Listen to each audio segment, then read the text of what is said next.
در رابطه با این ماشین من هیچی نمیتونم بگم، اصلا حرفی برای گفتن نمیذاره.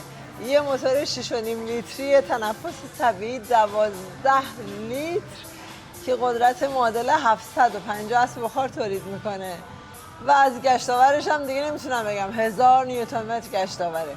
و این خودرو رو فراری برای اینکه 4 نفر کیفیت رانندگی سوپر اسپورت رو داشته باشن طراحی کرده.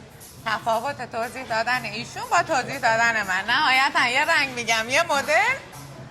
اصلا این ماشین یه اسطوره است. تمامی این دریچه هایی که شما تو این قسمت ها میبینین تا این ته باعث میشه که درگ ماشین رو بیاره پایین.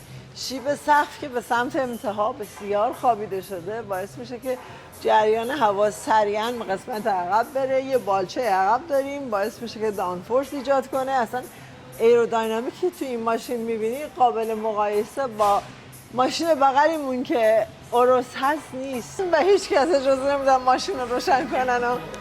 الان میریم یک صدای میکروفون رو بگیرم دمش یه بار دیگه. Wait a moment. Okay.